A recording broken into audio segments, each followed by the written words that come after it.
All right, welcome. Blah, blah, blah. Great start to the season. Welcome back, everybody. It is season 7, episode 1 of the Shop Stool podcast. We are back. We've got lots of stuff to talk about. We're excited. It's good to see you two again as well, Joey and Bryan. Yeah, seems like it's been a while. It feels like it's been ages. Is this a longer break than we've normally done? Or is it the same? I feel like it. I think it is because we... Actually, no, it probably isn't because we always time it on the clocks changing. Yeah. Because now, Bryan, you and I are at the same time, and with our Neanderthal brains, working 3 time zones is too hard. So we just we do 2 time zones, otherwise we all explode. But yeah, it's good to be back. So just a big shout out to our listeners for the donations as well, because we are now hooked up with fancy microphones. So it's good to put that back into the show, and hopefully you get Joey's pen clicking and sort of proper surround sound and less echoes from me. It's really good. So thank you to everybody who's donated to the show. Yeah. That's so. Hopefully you guys should have a massive increase in audio quality. And we were just talking about JD Lee Furniture earlier, Jeremy. Going back to that episode, there were some audio troubles as well. We're going to do our best to try and not let that happen again this season. And if people are watching this, we're now doing video. So that's pretty exciting. That's right. Yeah, so we got some new fancy software which is going to allow us to make video as well. So the idea is, I'm sure you've all seen on your socials, when you scroll through, you get these podcast clips with videos. We're going to try and start pumping out the same thing this episode. So we've all put on our best faces, done our makeup. Oh, Jesus. And I was telling you boys before the show, I've been up since 4 a.m. this morning with kids, so it's a good one to start the video podcast with. Those are real black bags. They are. All good. Cool. Yeah. Yeah, so why don't we just catch up with where we've been over the last few months. Bryan, you've obviously been doing some pretty epic stuff in that new workshop of yours. Yeah, it is, I would say, about 95% done. So you can sort of, I can even pivot the camera around. So yeah, it's all lined.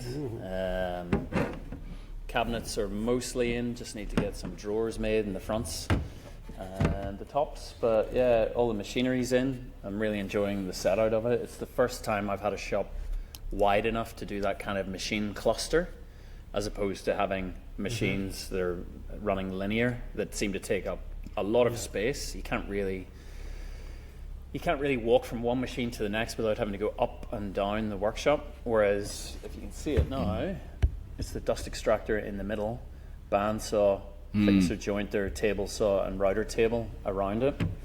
And the plan is hopefully in the next few weeks to move the router table and split thicknesser jointer. So by individual machines, like I've been talking about for years, and I finally have the space to do it, which is awesome. Yeah. Still the idea to keep them central in the workshop, though. Yeah, it's just like minimizing the amount of walking that I have to do between the machines, and also minimizing the runs that the dust extractor has to do. Like, I've noticed far less dust being kicked up in this shop versus in my old one. When it was ducting mounted to the walls and stuff, it was having to pull a lot more air through it. It seems to be working really well. Yeah. So pretty happy with it. Yeah, and the shorter the run, the more CFM you're going to end up with at the actual machine head, you know. That's cool. So yeah, it's all working pretty well. I've got a fancy cleat wall behind me, something that I swore I would never do. I was actually going to ask, because the video quality is not fantastic, so to me for a second there I thought that was conduit that you were running. No. Electrical conduit. Let me give the camera a wipe for you, see if that's any better. There you go, that's a bit clearer. Yeah, but it's a practical solution, the whole cleat wall thing. It is. As much as it's, I mean, you can go maybe so cliche. Over the top with it, and the fact that there are, you know, YouTube channels and Reddit channels like completely based around it. But some things that I really like about it are the fact that you can reposition everything, and I have done it multiple times as I've been adding things. And, you know, at the end of the day, I'll check my workflow and I'll be like, right, well, if I put my hammers there, then I can just grab my mallet, my chisel, and just shifting things around for the most efficient use. The difference it's made with clamp storage, like how many clamps I've got in a small space. Whereas if I had mounted a clamp rack to the wall and then mounted something else, I'm having to remove it, take it out. There's screw holes in my beautiful birch ply, which I'm highly protective of. It's like a new car, you know, you're just waiting to put the first dent in it. But yeah, I'm pretty impressed with the system. I'll throw out a few tips to anybody who's thinking of doing it. I should do this on my Instagram as well, actually. But loads of the cleats that you see online are things that you have to lift whatever item that you're storing up to get it out, like chisels or mallets or whatever. And it just ends up with a whole load of wasted space on the wall because you're having to leave that clear space above it. Whereas if you can bring all your tools forward, so you see like the saws that I've got, I'm holding those in place with a magnet in the slots, the hammers, the chisels, the magnetic strips here, everything comes forward. So it means you can use most of the wall. Like literally the only ones that are unused are the ones along the very top, which I might put some pictures up on or something, or maybe even some plants to have a nice space to work in. But that's a good point. So lift everything forward when you can on the cleat wall. But and again, you see people over engineering it online and saying, you know, you got to use 1/2-inch plywood and stuff, and it's not true. Like this is 15 mil plywood. I have some heavy stuff up on here, like the planes. 15 mil is absolutely fine. Right. So wow, hang on. So long as your cleats I must say, looking at are stud mounted. Right. Yeah. And looking at your clamp wall, I've never liked the idea of tools up on a wall like that, just personal preference. But clamps is the one thing where I think it's, with my workshop, all of my clamps are just dotted around the workshop where I've got my C channel running across the top. They all clamp onto the C channel in various places. And that's one of the jobs I'd love to do, is just centralize them at some point. So the plan is the cabinets behind me will probably have one drawer across the top as well. So any tools that I want to keep dust away from, or I don't know how it's going to go with rust in here. Like it feels like a very dry space. There's no leaks in it, but I just don't know condensation through winter time, especially with frost that we're getting in Ballarat through winter. I don't know how stuff's going to go, so I don't know. Planes might end up going into drawers or something, just for a bit more moisture protection. But yeah, everything's working pretty well. Concrete floor, oh my god, I'm in love with this.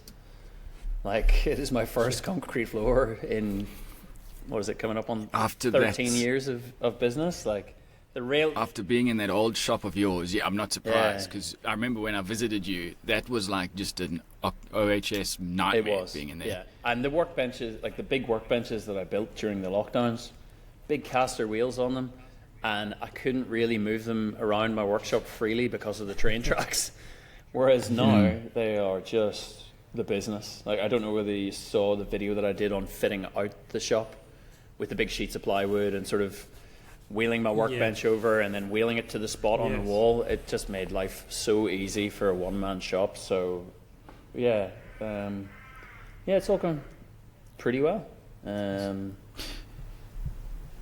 Cool. Proper you don't have a proper solid, electrics in for the first time ever. I'm not going power boards into power boards into power boards. There's literally like one plug in every socket. I've got dedicated 15 amp drop downs in the machine, the machinery cluster. Like, everything is done properly for the first time. So feel like a grown up all of a sudden. You kind of do feel like a grown up. Yeah. But the difference it's made, I mean, my old workshop, I did have tools on the wall like this, like you'd seen it, and I'd preached on this show as well about I'd rather make furniture than make a beautiful workshop. Do you know what? Having actually spent the time making a shop that I love being in, it's actually been fantastic, and it has been so worth the time investment to do it, and to do it right. Like, I could have been making furniture in that time, but now I have a space that I want to be in. You go, Joe. I have one query about your workshop setup. Originally, and I think the last plan I saw was that you were going to have an area for like a small showroom, or at least keep some of your finished pieces. Yep. And we've essentially got the same size workshop, I think, now. I think yours is a wee bit bigger, maybe. Okay. Yeah, I couldn't remember. But so dust gets everywhere, and I'm sitting in my office, which is like walled off with the door, and I've got dust everywhere. Yep. And so have you got plans to protect your pieces somehow? I have not got the money to, like, I had, the basic plan was 3/3. So 1/3 was going to be machinery, 1/3 was going to be assembly, and 1/3 was going to be a teaching area and kind of gallery display area. So that's still the way it's laid out, but I'm just not in a position where I can partition that space off to be dust free. But yeah, it's basically just, it's that corner of the workshop there. So you see I've got a big, massive dining table that I'm going to use as my teaching table, and then the pieces will be in there. So to be honest, like, client visits and stuff, when I'm this far out, are sort of few and far between, which is fine. Yeah. So it's just to have something to show when clients do come out. So it'll be take a vacuum to it, take the compressor, the blower, and just blow it off. I've got plinths with the pieces that are in a gallery in Ballarat at the minute, so they're kind of dust free as is, and I can direct clients to there and meet them there. But yeah, once, I don't know when the contract's going to finish with that gallery, but yeah, when they come back, the plinths will go there and just a couple of pieces. Like, I think I'll have buy some classic 4 or 5 pieces. White bed sheets and just drape them over. Yeah. The big awesome. Mattress covers are always the things that I use. Yes. They're fantastic. Like, if you're ever looking to transport furniture, like, I've done bed heads and wrapped them in the mattress covers because it's really, really heavy duty plastic. And quite a few places will give them away for free. So. Yeah. And how did you go through summer? Because this is the first real summer with the installation, because we talked about the installation a lot last season. It is. How'd you go? Summer here has been, it has been an amazing summer, in fairness. Like, we haven't really had, I don't think there were any days over 40. We had a lot between 35 and 40. But the space was usable and workable. That's wild hot. Welcome to Australia, where it's the surface of the sun. But with a fan and the insulation, I reckon it was probably about maybe 4 degrees cooler, 5 degrees cooler. But I was used to, you got to remember, it's all relative to what you're used to working with, really. So I was used to working in that shed in Jack's magazine where it was uninsulated. So when it's 35 degrees outside, it's 40 degrees inside. When it's 40 degrees outside, it's getting pretty close to 50. So it may only be like a few degrees different, but it's different either side. So for me, like, it's definitely workable. I glued up a few pieces on a really hot day, and it was, you know, you're not sweating and panicking, like, is the glue going off, like I was before. So the insulation really does seem to have made a difference. It's going to be interesting to see how it goes with cold. But like this morning's cold here. It's probably, I don't know, 7 or 8 degrees. Feels like 5 degrees. And look, I'm just in my t-shirt and my hoodie, whereas when I was making these calls last year in my other workshop, I think I had 5 layers of clothing on. Might have had your heated jacket on. Yeah. So I don't know whether that's as well, maybe that's just me adapting to the climate here a bit and getting used to the cold, but the insulation really does, for the relatively small expenditure of what it was, I think it was, off the top of my head, I do actually have a spreadsheet of it, I think it was about $800 in material cost and maybe a couple of grand to get them to install it, just under $1,600 to install it. So it really was worthwhile. It is only that thin reflective bubble stuff, but it's clearly working. Every bit helps when it comes to insulation. Yeah. And I haven't noticed any condensation drips out of it. It's taped everywhere on the walls. I haven't taped the ones on the ceiling. May get up there if I start getting drips, but we'll see how it goes. But yeah, all in all, very pleasant space to work out of. The construction was relatively straightforward. There were no real dramas. Like, not having to do the planning issues, like not having to, like planning was straightforward because it was rural land. Yeah, so it's. And in terms of actually working in it, have you been busy with anything? Yeah. Did I see a star map table? There is a star map table. It's a client. It was actually a sale from the Craft Lab exhibition that I did in Ballarat last year. So I think we've spoken about it a few times about the lag time between doing an exhibition or doing a show and then getting an order out of it. To have actually got an order out of, like a direct order out of something within a year is pretty good for me. Like usually I'd find it would be a 2 or 3 year wait where somebody will give you a call and say, hi, it's John. Good to chat again. I'm like, yeah. And he's like, I met you in 2009. Like, so, yeah, a little side table, a little star map side table, another star map piece, and then I'm working on a couple of pieces for Craft Lab to hopefully do something a bit different there. So last year I did the demo of putting the stars into a star map table, and this year the plan is to do a Danish cord weaving display. Cool. So do the lower shelf on the Yakita table. Nice. Who was Danish cord last season? We had one of our guests. We did have a Danish quarter. I do not recall. I feel like I've just painted us all with a really bad brush. Apologies, gents. Was it JD would have done? JD Lee would have done some. That's the name that's coming to mind. I think so. But yeah, there's a few guys out there. Like the stuff that I do isn't terribly complex. Like it's not a mad weave or anything like that. It's not like doing a chair base. It's just a wrap around it, it's kind of got an X overlap wrap on the inside seam between these two bits of timber in the lower shelf. But it's something that I can do quietly at Craft Lab.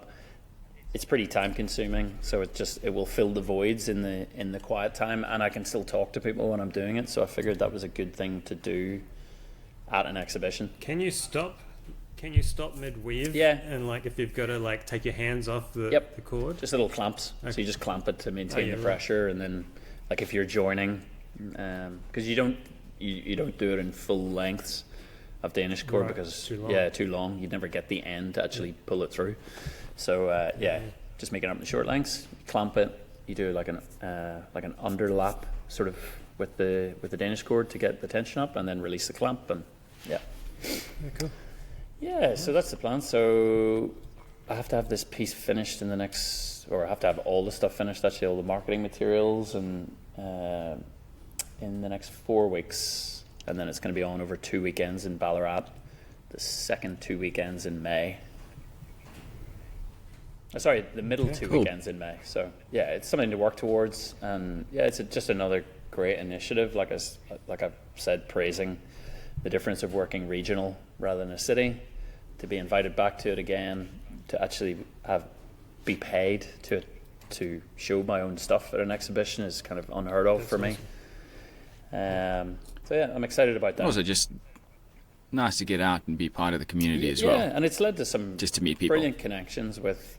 I mean, not so many. There aren't that many furniture makers here. Probably half a dozen or so that I've connected with so far. But lots of different artists, ceramic artists.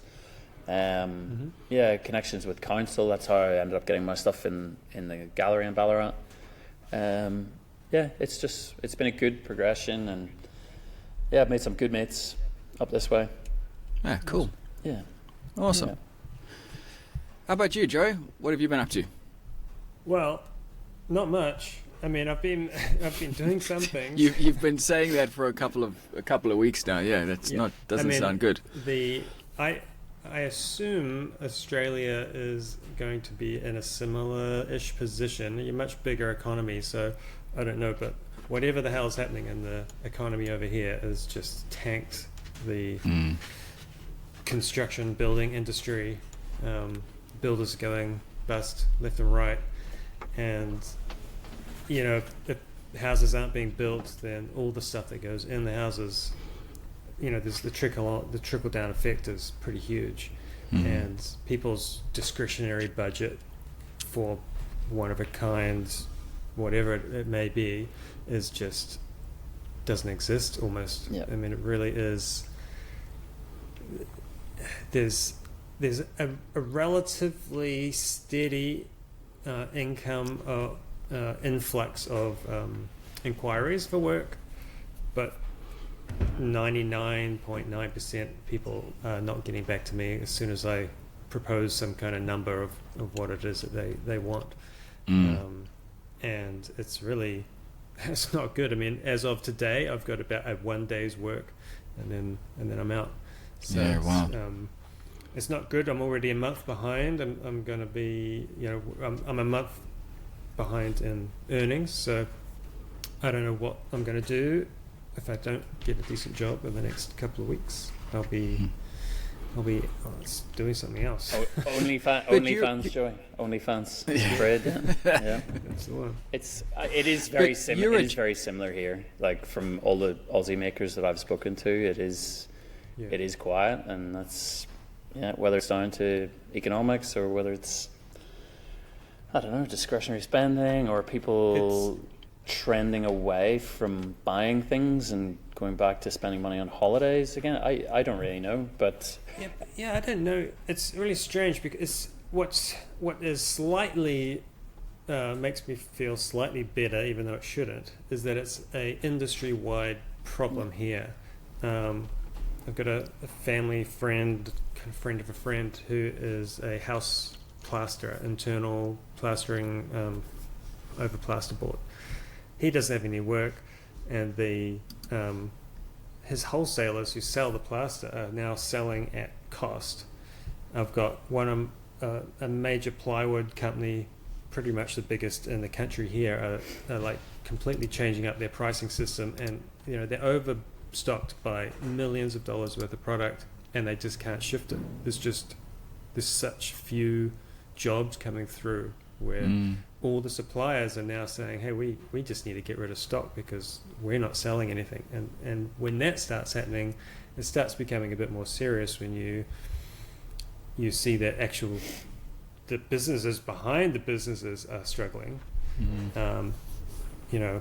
Something has to change, and I don't know what that is going to be, but I foresee what will end up happening is a whole lot of trades are going to go out of business, and then there's going to be a massive shortfall of trades when things do pick up, which will be just as problematic. Yeah, people are going to bitch and whinge that they can't get hold of plumbers, electricians. Anyway, in terms of actual work, I actually put out a video, shock horror. You didn't even see it on YouTube. Hasn't come on my feed yet. To be fair, you can't blame the algorithm for that, because the man comes back after many years. What was the video?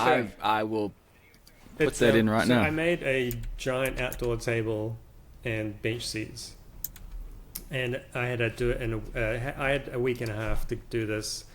I'd been talking with the client for quite a while about this. At first he wanted 2 giant tables and 8 bench seats, and then it went to 1 table, and then he said, oh, by the way, daughter's getting married in 8 days or whatever it is, we need the table. And so kind of just put whatever I had on hold, and I thought I'll just make a video of it as well. So I did that. And I broke all the rules, like I've always said. Like I remember Robin talking about making an outdoor table with a solid top. That still haunts me to this day. And this guy, I'm waiting for the callback. Yeah, this guy, that's exactly what he wanted. I mean, the bonus is it was completely covered in like an outdoor living area. It's probably never actually going to get rained on. Still, it's an outdoor table with 3 meters long, and it's 3.3 long and 1.2 wide. And so it's a big old slab of wood, and I made it solid, put these giant breadboard ends on it.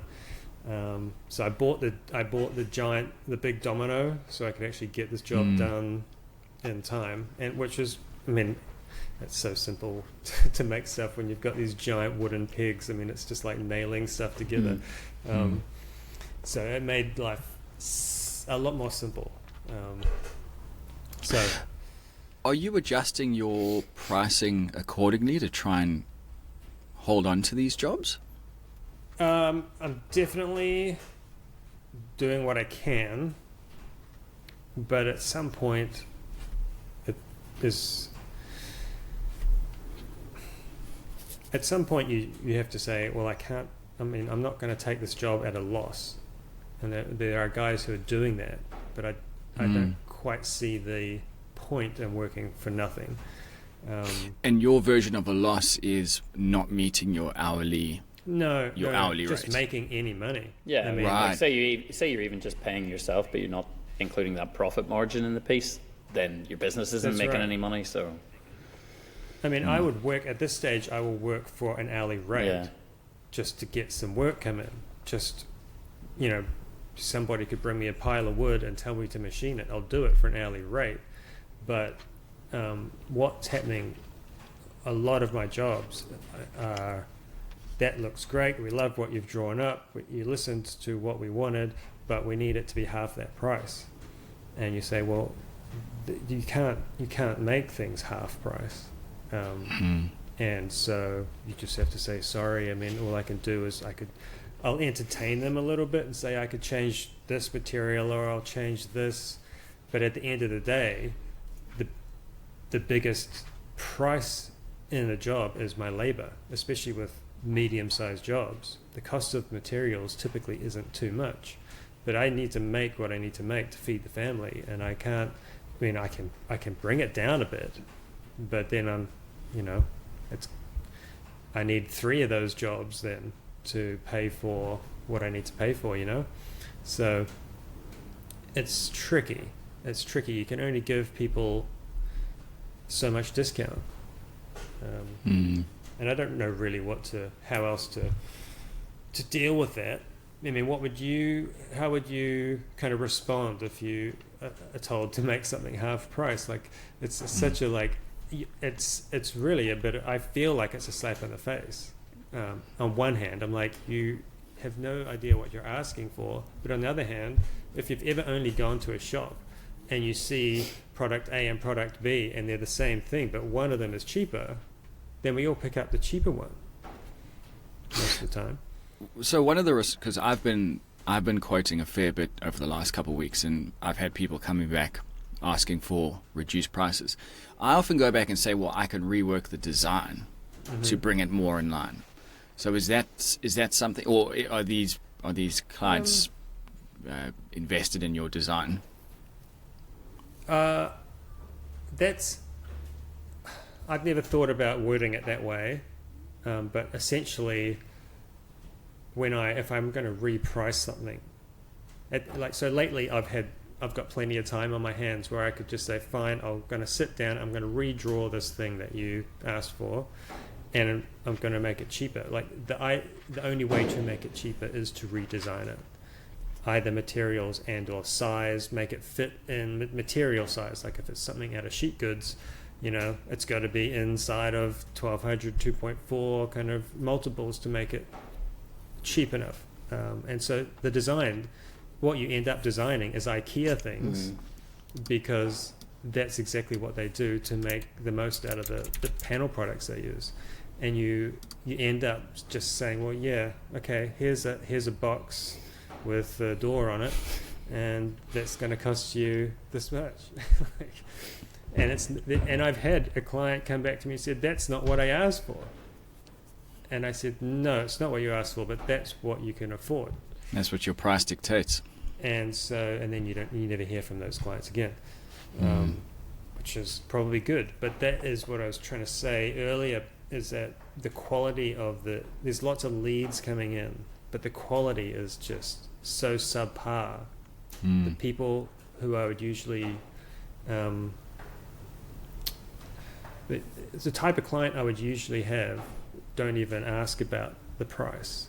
They more say, oh, could we add this, or what would happen if we did something to the design? And the prices are, the prices are relevant to a lot of the type of clients I have, typically, and that is a pretty good marker on where people's finances are. Yeah. But like a lot of it, I wonder if it's also cyclical. I think there's a bit of cyclical, but a lot of our stuff is aimed at that, like upper end of the market, but not the premium necessarily. Like it's not in with No. your imported tables that are selling for like $100,000 or something like that. Like we're the next rung down, and those I think tend to be the people they've got the highest living expenses because that's what they're used to. Maybe they have 2 or 3 kids at private school. They've got their European holiday. They've got their big mortgage, and it bites them pretty hard. So then the inquiries have stopped from them, and then it's people in the middle range of the market thinking, I need to renovate my house. I need to do something with it, and they're contacting you with totally different expectations. Yeah, I mean, and because what's the unemployment? We are totally getting into economics corner here. I don't recall. It's high. If Jem is listening, can he do us a theme tune for Joey's economics corner? Would it be a short song? It would be what, 8-9%? I think it's about 10. About 10, right? Okay. Yeah. And so it's creeping upwards, I believe. And so, like, I don't want to sound all doom and gloom because I typically like to be more positive. And even now, like, I'm still positive that some work's going to come in. But people have got to actually...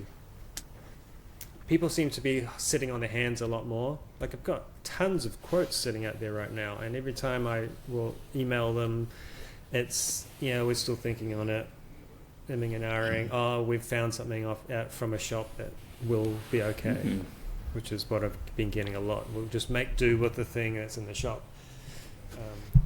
So it's not great. What are you doing in the meantime to not necessarily generate income, but at least fill your time? So that big table I made, that big Iroko table, because it was in such a tight dead timeline, I couldn't go and pick out the timber because of the way it was stacked. I just had to get my timber yard to pick out as much timber as I thought it would be, and they got it on a truck and got it to me.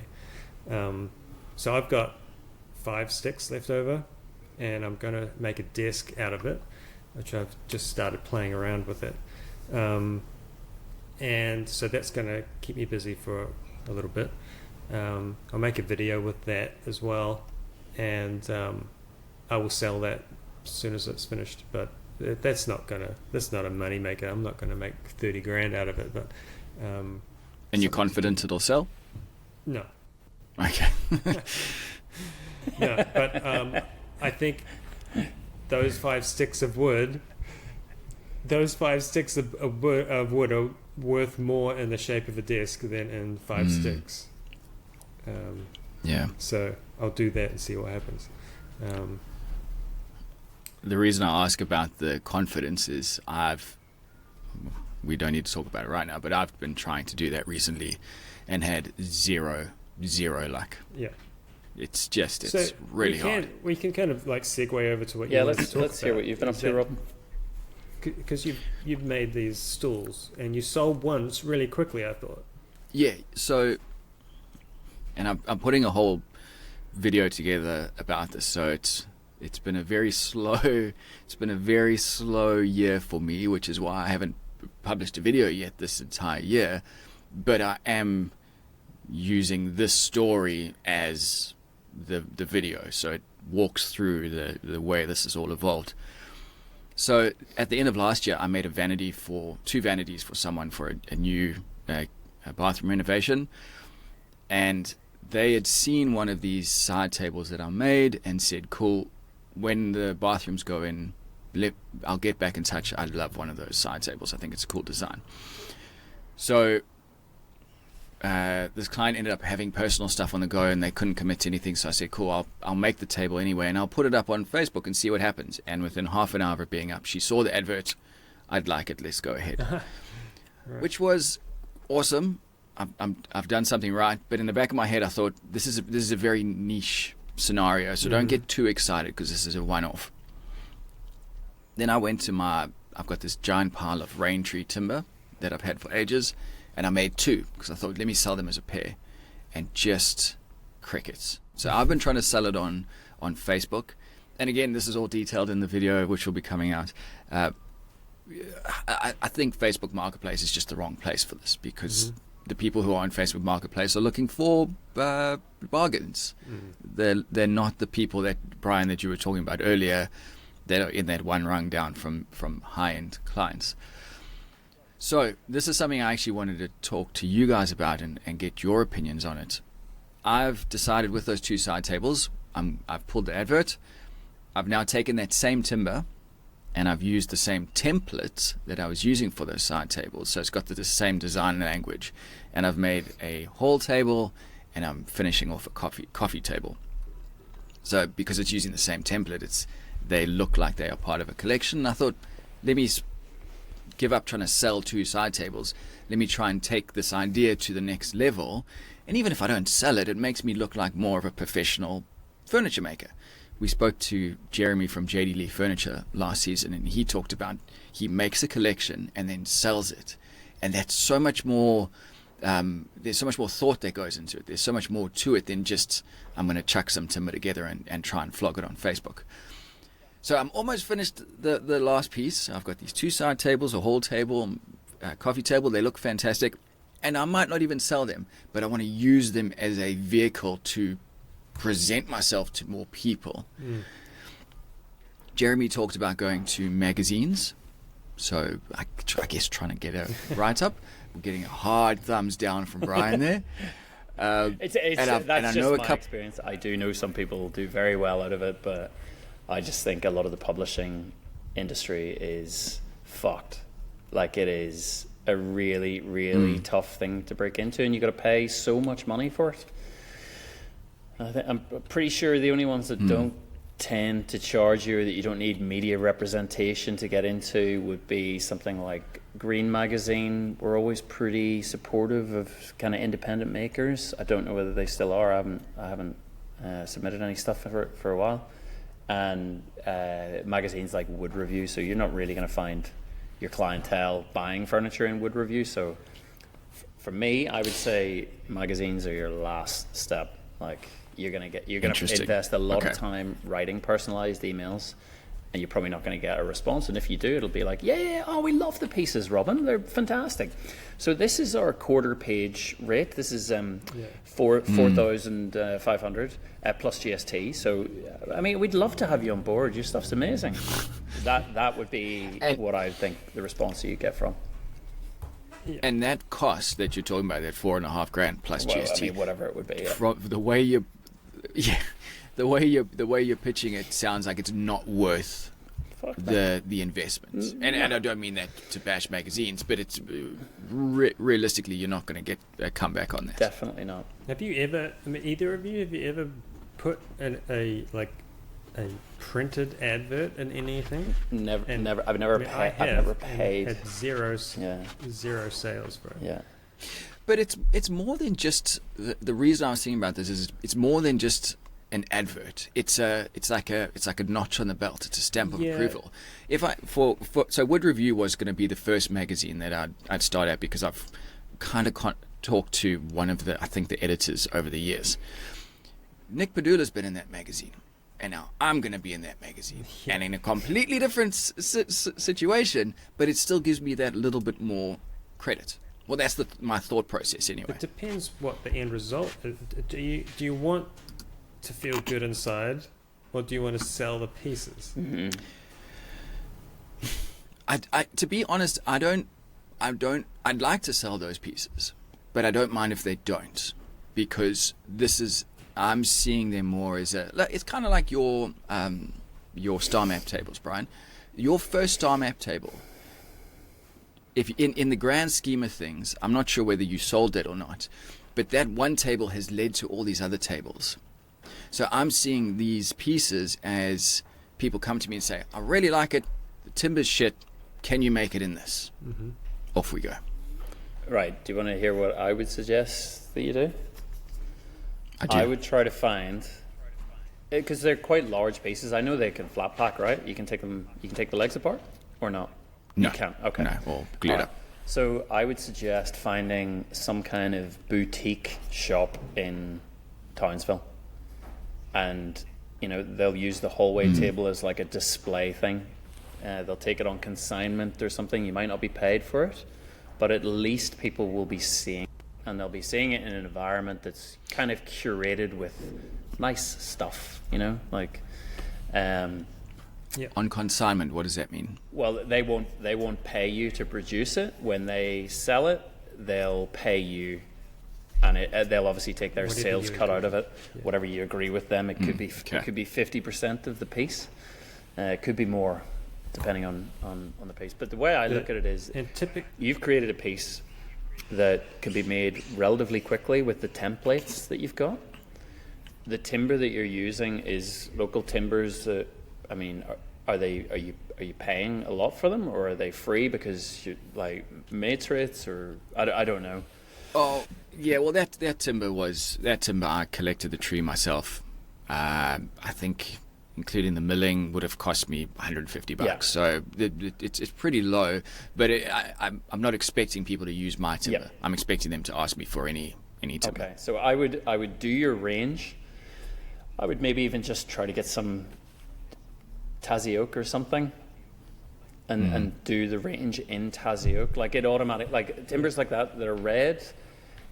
Like I quite like red furniture. Like I think you can make contemporary pieces out of it, but the market at the minute and for the last 15 years has been anti-red. So I would just go very simple blonde timber, get some Vic Ash or Tassie oak, or black. Yeah, just stain it. That's stain pretty it black, stylish. Just ink it up. Shoot it, the three pieces together, give the range a name, photograph it, go down, show the boutique, even just have the little A6 postcards, just get some of those printed up to put beside it in this boutique, wherever it may be, and then try to sell it that way. I would also say, if you're looking at media opportunities, contact your local paper or your local council paper. I don't know, who's the big paper in Townsville? Townsville Chronicle or something? I don't know. Bulletin, I think it is. Okay. People like that, they may be interested in a story about somebody that goes into the rainforest and gets all these felled timbers and dries it out and has made this range of timber. But a council paper, well, you're not likely to have to pay for it. Yeah, that's a good one. And sell the story of how you're making it. So it's not just this is a range, but the effort that you go to milling it, drying it, and it's all about a local product. If you want to go using those rain trees, is that what you call them? Rain tree. Yeah, it's actually quite a pale timber, but it's got some dark streaks through it. Yeah. I hear what you're saying about the red, your ukes, that kind of thing. Doesn't work up here. So if you sell that story and then say, also available in Tasmanian oak and midnight black finish or something like that, and have the photos ready to go in an article, I would say you're way more likely to get local interest than Facebook Marketplace, because as you say, Marketplace is for either people searching for old mid-century stuff and they might pay $500 and try to restore it because they know that there's a value add in it, or they're looking for freebies. I don't think you can sell new pieces at a decent enough margin. I don't think. Well, my experience is coinciding with what you're saying. I would say aim for your local market. Going national magazines or print or something is not going to give you your market. I would stick with that local idea. I like that. And find interior designers. Independent. I essentially have exactly the same advice. Where I was going to say, find an independent furniture. Some place that isn't all necessarily furniture. Yeah. A boutique probably sums up the type of shop. They're probably going to have knickknacks and picture frames and pot plants and crystals and shit. But they also have a couple of pieces of furniture, hall tables and stuff exactly like what you have. And I actually would probably go as far as either producing one of each of the tables in a different timber for the shop, and then having photographs available of them in situ perhaps, or a full set in one type of timber and some timber samples that would sit on or with them, and someone can see what it is and then kind of choose the finish they want, which might be less upfront, because that way you don't have to pay for timber necessarily, but you just need a couple of little scraps that you can finish, and you can finish the whole thing in the same kind of way. And also, I've built the 4 pieces. I want to be done with this and move forward instead of just continually building this my entire life. So yeah, that's a really good idea. Yes, it's so tough. Like, I had the same problem when I made my chairs, and I got a couple of orders for them, and it just died away. And it was just such making a product, and probably Bryan can speak to it better than any of us. Like, his star map tables are essentially a product. Each one is different, but it's kind of the same thing over and over again. And I don't know if it gets to be in some way a negative experience now that you are getting repeat orders. I mean, obviously making money's good, but is it somehow negative, or is there some aspect to making the same thing that you find you would rather not do?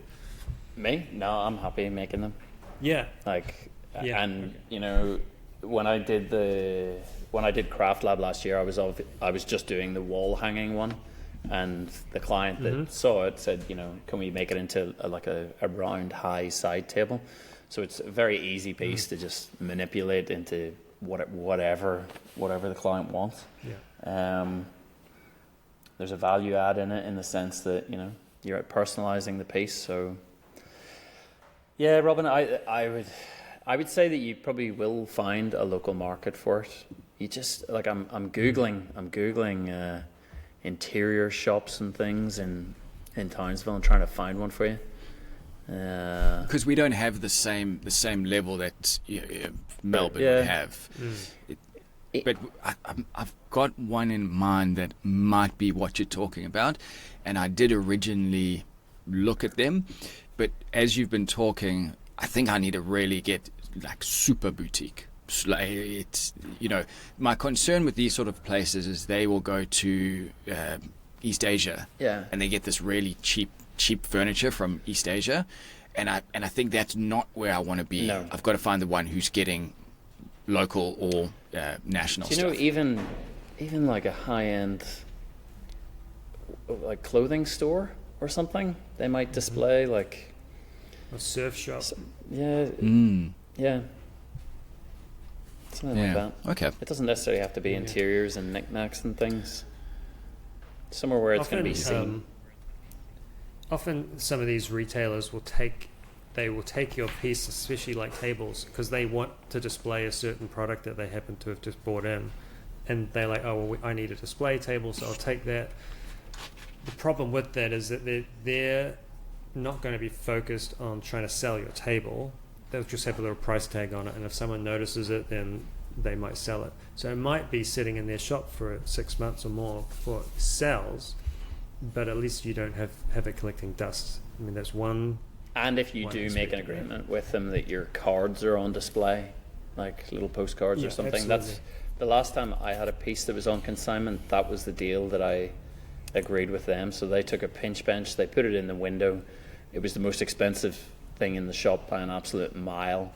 They're kind of using it, bring people in, and then they're selling them on imported Asian made furniture, which to me, it was right opposite South Melbourne Market in the window, so it's good exposure for me. So I wasn't really expecting to sell that piece out of it, but I did sell a couple of other pieces from people picking up cards. So Yeah, right. And you're not investing a huge amount of money into this piece, Robin, so the exactly. risk is low, whereas the risk of spending to be in national media is high risk. It's not worth it.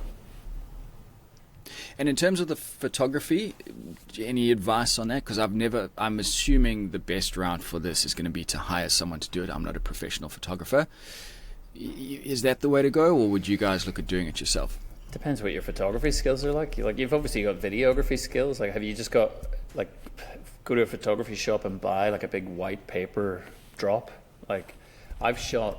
I mean, I obviously had Vivian working for me, who was also a photographer. So her and her husband shot a lot of my pieces. But if it was smaller pieces, like I've just got a big, massive white paper roll, and I would roll that down. I would wait until it was a dull, overcast day, so you're not getting changing light conditions. I did it in front of the old barn doors in the workshop, so I could, kind of open them slightly and change the light conditions that way. Like, it just depends on what your photography and editing skills are like. I would say you probably do have the skills to shoot simple pieces like that pretty well. Just shoot them as a trio, shoot them individually, camera on a tripod, mark the corners so you've got the same angle on all three pieces. I don't know. I probably So I it's wouldn't overstyle them. Maybe just put a few books on the lower shelf. So it's not a industry requirement that you go professional with this. No, Because I know. Like, I think Nick Padula does say his he own did stuff, Yeah, yeah. he does his own stuff. Yeah. That was his passion, I think, as well, kind of before, so it blends naturally for him. For me, I can take a picture of a thing fine. These days, photo cameras do most of the work. But what I can't do is style something. Like, I'm way too pragmatic to just, I'm like, yeah, I can take a picture of a thing, it's in focus, it looks good. And then you get someone who's got some kind of interior design, whatever, skills, and they'll just do some stupid little crazy thing like draping a towel on it, and it looks 10 times better. And I would never have thought to do that. Just honestly, Robin, just look at the best stylists on Instagram in Australia and just do your own variation of that. Like, Copy the shit out of it. I didn't say copy. I said do your own variation. But yeah, have like a whole load of props and then style it up to the max and then take everything off except for one thing, and that will be the photo that you'll end up using, I would think. Like, I've looked back at some of the photo shoots that I've done with pieces, and it's always been the simplest ones that I figure photograph the best. Yeah. Okay. Yeah. Cool. All right. I'll give that a go. That's probably going to be in the follow-up video. Yeah, I'll give that a go. But that's a really good idea about the boutique shops. In terms of other things, I was talking to you guys just before the show started. I've had, what are we now, April? I've had 3 months of nothing. Not a phone call. Nothing. And then suddenly out of the blue, I did what every good entrepreneur needs to do, which is network. I went around to some of the woodworking studios, some of the guys who are doing it on their own. One of the guys who I've spoken to over Instagram many times, but never actually shaken the dude's hand. Just went around and said to everyone, remember me, I'm still here. And within the space of a week, I had 5 or 6 new calls come through. Last week I was refinishing a kitchen island bench, which I've never done before. That was fantastic. I've just been doing some small jobs here and there, just small bits of timber for people.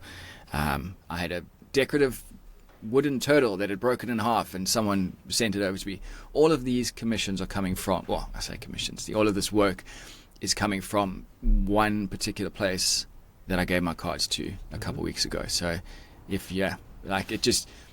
it's such an obvious thing to do, the networking side of things, but when you see such a direct response, it's pretty cool. And once people know that you that. can provide thicknessing or resizing services, or you can repair things, like maybe you market yourself as that as well, like stick an advert on Facebook Marketplace saying you repair things rather than you sell things, or you can refinish. Because everybody has dining tables that are damaged, that somebody leaves a cup on for too long, and it might not pay you unbelievably well.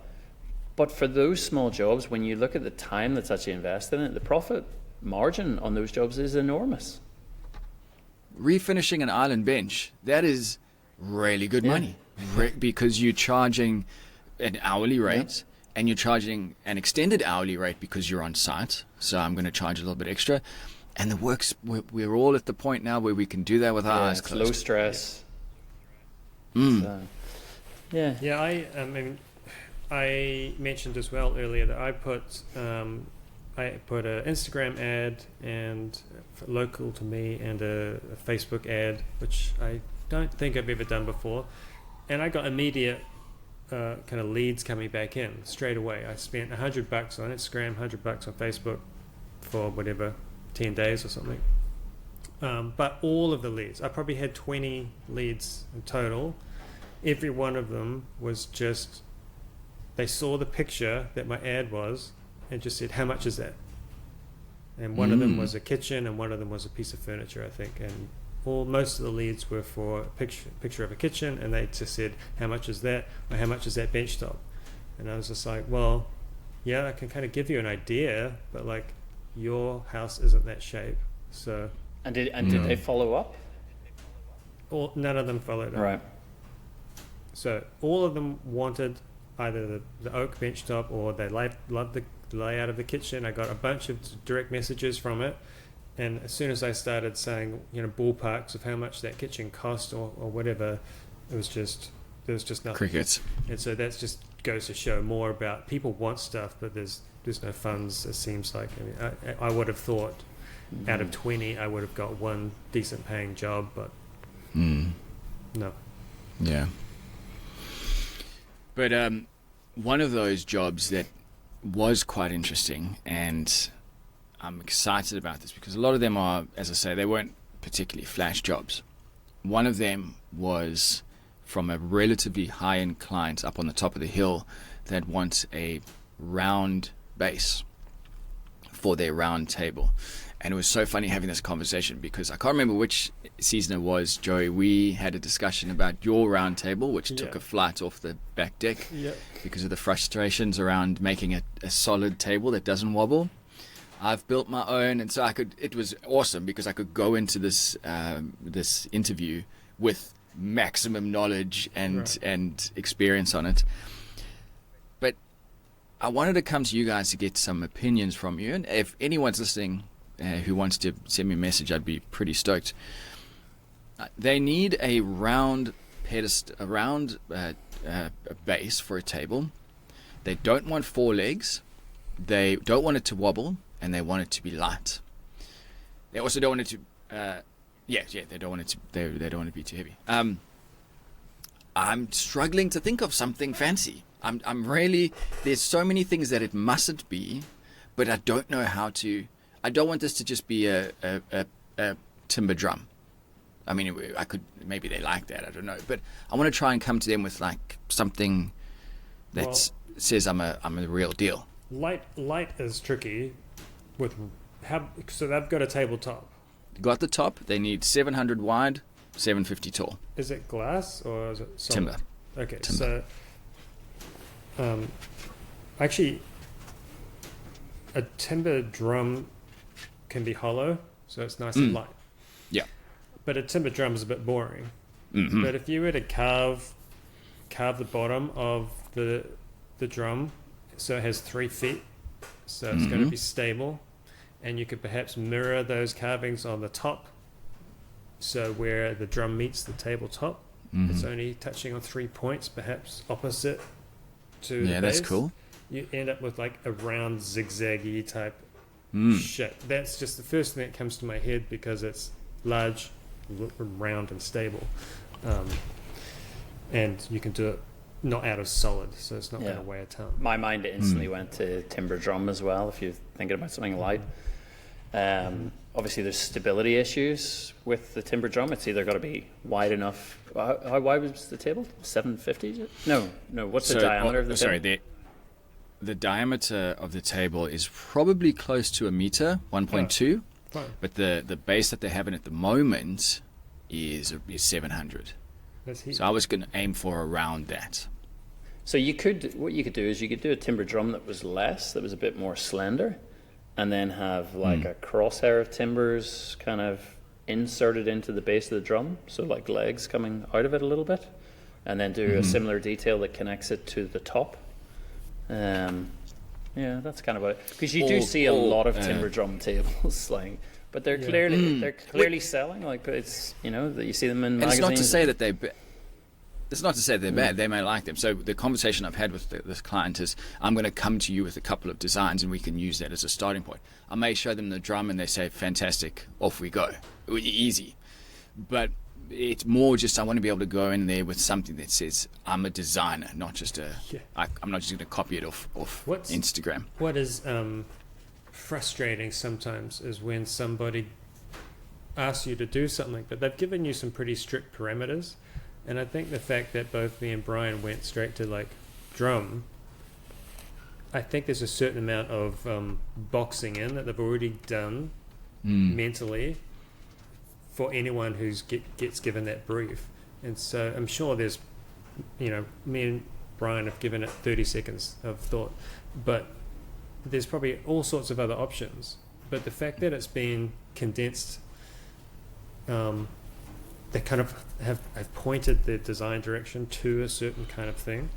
And while all of us could come up with all sorts of different fancy ideas, they are going to break one of those kind of rules that they had given you about what they do and don't like. And so at some point, I don't know how, this is a whole different conversation, but at some point, do you just sometimes give your clients designs that they've said they don't want, and then because you think you can do it the design justice, or do you just say, fine, I'll give you what you want? Well, the question for you guys and bringing this to you was more, what I was looking for was you to say, I've had this idea for years for a round table. What about this? Which clearly you don't have, which is cool. You've both gone for drums. I'm going to give them that as a design. So the only other design I had was to use 3 or 4 rings that are joined with slats around the outside. That's similar to what they've got at the moment, but at least it's something slightly different. But I'll probably just go with those 2 It is designs. strange for them to ask you just to build a table base. I've never heard of that before. Yeah, the reason they want it out is because it wobbles. So that is it can't wobble. If it wobbles, my head's on a pike. So I've got to get that right, and that's why I said to them, I don't want to do legs for you because I can't guarantee that it's going to be 100%. Any tripod is not going to wobble, but it's just a matter of how you.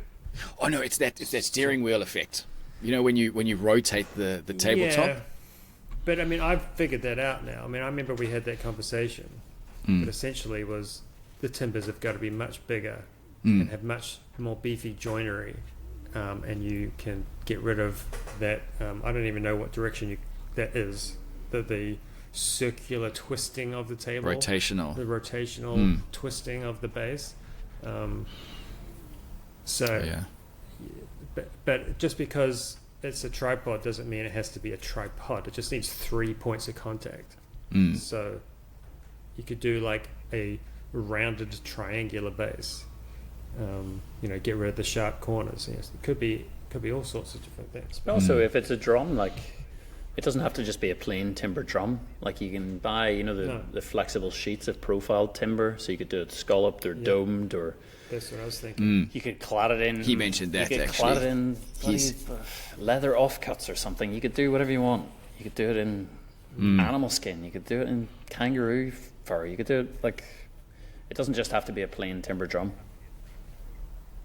The other thing that they said is they're trying to get it done before the end of May, which is going to be another massive constraint. It can't be too complicated. Keep it simple. Like have a real simple design language to it.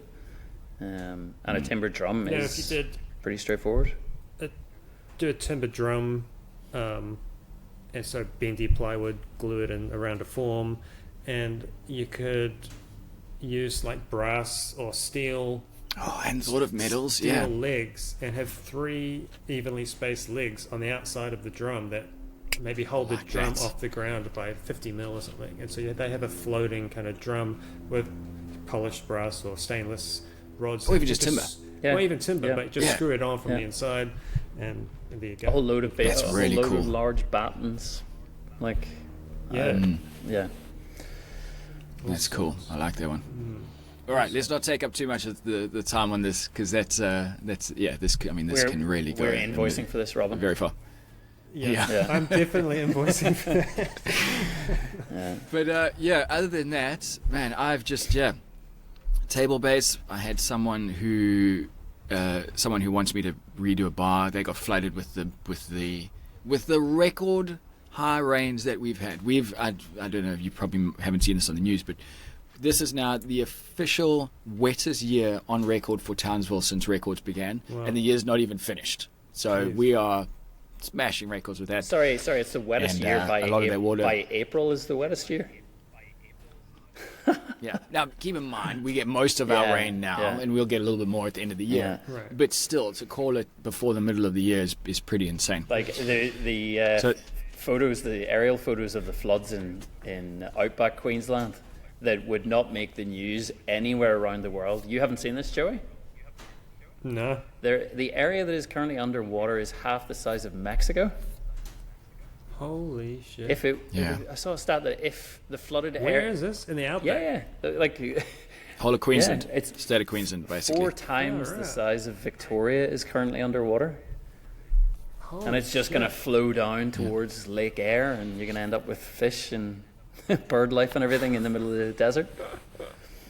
And it's so funny because there were all these predictions being made until eventually someone just said, we can't make predictions anymore. The models don't know what to do because this is such an unprecedented event. So all we can do is best guess. Best guess at this point. So when you were referring to your rich client at the top of the hill, that's where the rich people in Townsville live, is it? Above the flood levels? With the rest of us with goggles and snorkels on, swimming around the rest of the population. So this guy had floodwater come through. He wants me to rebuild a bar. It's an insurance job, which I've never done before. All I said to her is, as long as my quote is to you and you pay me, I'm happy to continue. I don't want to deal with the insurance company. That'd typically be what happens, Tabletop, another reptile enclosure potentially. I can see he's just emailed me while we've been talking. I don't know if that's going ahead. So all this flurry of activity. Hopefully some of it happens. I don't know if no one's pulled the hit accept on a quote yet, but finally something's happened because when you and I talked a couple of weeks ago, I was in your corner because it's been crickets the whole year. Yeah. I would even let people know that you are getting inquiries and you could potentially be busy, and if you're interested, I'd like to lock in your job. Like do it that way. If you want to lock in your job, I've got time now, but I am booking up in the future, and just give people that tiny nudge. I just lost a job because I did that. Oh, apologies. Thanks, Brian. Why are you sabotaging me? Slightly different, but that's a good tactic, and typically it works. Yeah. But we need it on this date, and I said I can't guarantee it because I've got some other work on, and they said I will go somewhere else. Yeah. Okay. No, a little bit. Fair enough. Yeah. But good luck with them, Robin. Cool. I hope they come in. Yeah. Cheers. Yeah. And in our next chat, which will be in 2 weeks from today, hopefully there'll be some good news. Talking about housekeeping stuff. Hopefully this episode's recorded because we've used a new piece of software for it. So hopefully it's come out. Also just want to say, as Brian mentioned at the beginning, another thank you to everyone for the donations that have been continuing while we've been off air. That's super cool. Ridiculous. Been able to put money back into the show, which is awesome. And we will be back in a couple of weeks. I guess. Hopefully with some better news, Joe. That would be nice. I will tell you all about my giant new commission. Spiral staircase. Yes. That's a story. Yeah. Cool. All right, guys. We'll talk soon. See you guys. Good one. Bye. See ya. Bye.